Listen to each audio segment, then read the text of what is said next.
નમસ્કાર દર્શક મિત્રો, આજના સમાચારોમાં ખેડૂતોને સ્માર્ટફોન ખરીદી પર 6,000 રૂપિયા સહાય, ઓનલાઈન ફોર્મ ભરવાના શરૂ થયા. આજે સરપંચોની મતગણતરી, નવા સરપંચો જાહેર થશે. રેલવેના ભાડામાં વધારો, ભારે વરસાદની આગાહી, બેંક ખાતા ધારકોને ઝટકો અને નવા રેશન કાર્ડ આવશે. આવા 25 મોટા સમાચાર વિશે વિડીયોમાં આગળ વાત કરીશું, તો છેલ્લે સુધી જોતા રહેજો. તે પહેલાં તમે મારી ચેનલમાં નવા છો તો ચેનલને સબસ્ક્રાઈબ કરી લેજો, જેથી મારા આવનારા તમામ વિડીયોની માહિતી તમારા સુધી પહોંચી શકે. આજના સૌથી પહેલાં સમાચાર વિશે વાત કરીએ તો રેલવેની ટિકિટના ભાડામાં વધારો કરવામાં આવ્યો છે. જોકે આ ભાવ વધારો 1 જુલાઈથી લાગુ થશે, જેમાં એક્સપ્રેસ ટ્રેન નોન એસીની ટિકિટમાં પ્રતિ કિલોમીટર 1 પૈસો, જ્યારે એસીમાં પ્રતિ કિલોમીટર 2 પૈસાનો ભાવ વધારો કરાયો છે. દ્વિતીય શ્રેણીમાં 500 કિલોમીટરથી વધુની મુસાફરીમાં પ્રતિ કિલોમીટર અડધા પૈસાનો ભાવ વધારો કરાયો છે. જોકે નવા નિયમ મુજબ જનરલ સેકન્ડ ક્લાસમાં 500 કિલોમીટર સુધીની મુસાફરી માટે ભાડામાં કોઈ વધારો નથી કરાયો, પરંતુ જો મુસાફરી 500 કિલોમીટરથી વધુ હોય તો પ્રતિ કિલોમીટર અડધા પૈસાનો વધારો થશે. ગ્રામ પંચાયતની ચૂંટણી માટે આજે મતગણતરી.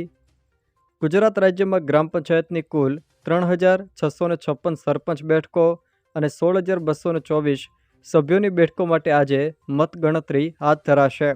રાજ્યભરમાં ગ્રામીણ મતદારોએ લોકશાહીના આ પર્વમાં ઉત્સાહભેર ભાગ લીધો હતો, જેના પરિણામે સરપંચની બેઠકો માટે સરેરાશ 72.57% અને સભ્યોની બેઠકો માટે સરેરાશ 67% મતદાન નોંધાયું હતું. જોકે તમારા ગામમાં કોણ સરપંચ બન્યું છે તે કોમેન્ટ બોક્સમાં કમેન્ટ કરીને જરૂરથી જણાવજો. ગઈકાલે રાજ્યમાં 12 કલાકમાં 120 તાલુકાઓમાં વરસાદ વરસ્યો.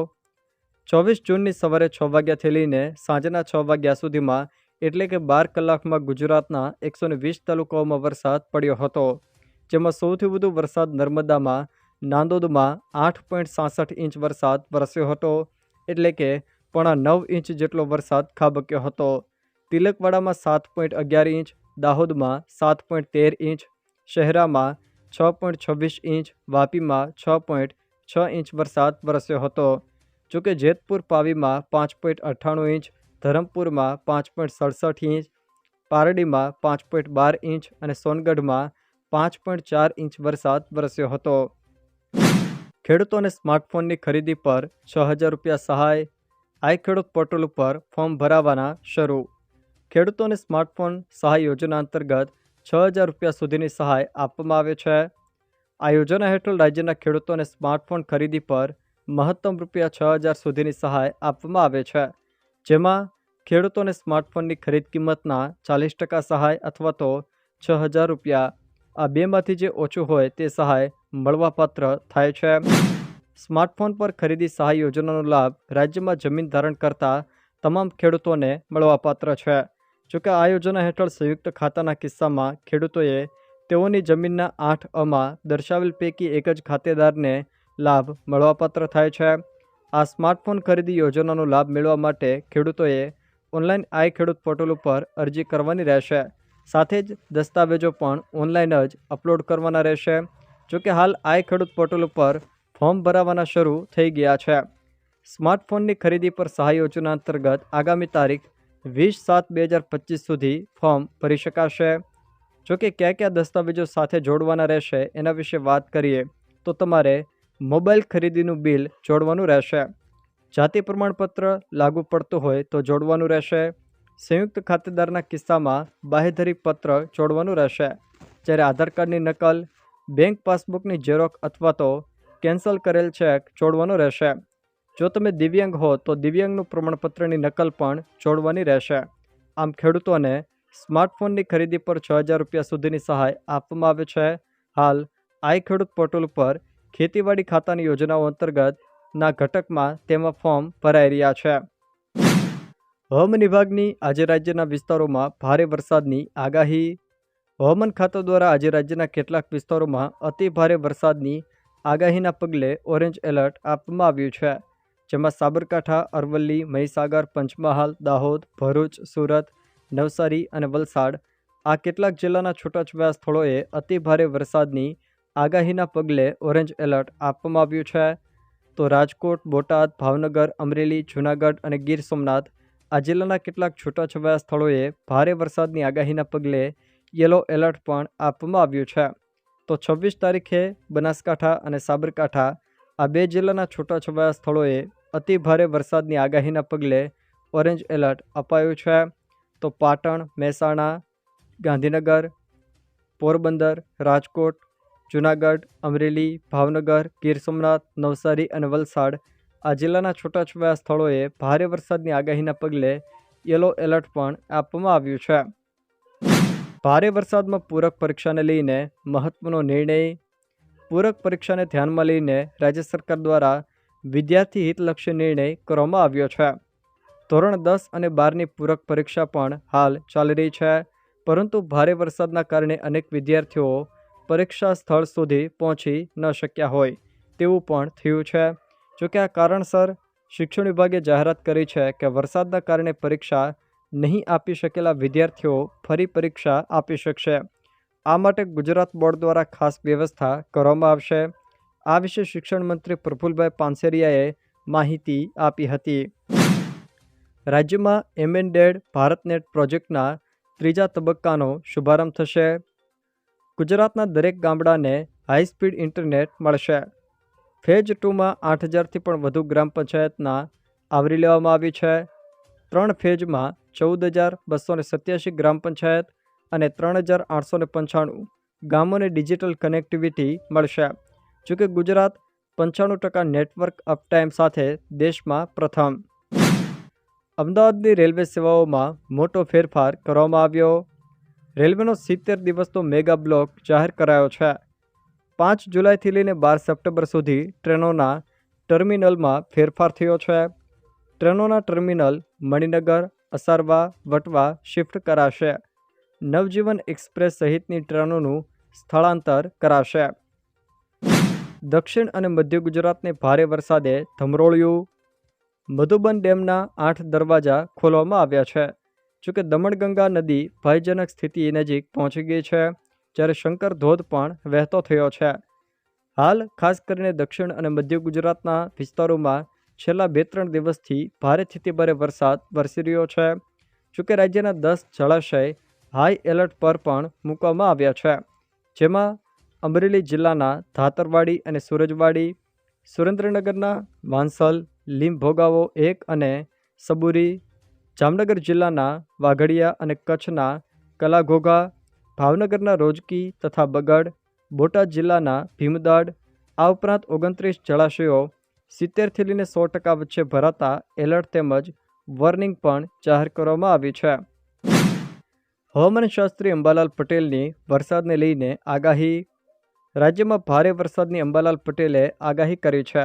ખાસ કરીને દક્ષિણ ગુજરાતમાં ભારે વરસાદ પડી શકે છે તેવી આગાહી અંબાલાલ પટેલે કરી છે. તેઓએ જણાવ્યું છે કે 26 જૂન બાદ બીજી એક વરસાદી સિસ્ટમ નિર્માણ પામશે, જેના કારણે તારીખ 26થી લઈને 30 જૂન વચ્ચે ફરી ભારે વરસાદ પડશે, જેમાં ઉત્તર, દક્ષિણ અને મધ્ય ગુજરાત તેમજ સૌરાષ્ટ્ર કચ્છમાં અતિ ભારે વરસાદ થવાની શક્યતા પણ તેમણે વ્યક્ત કરી છે.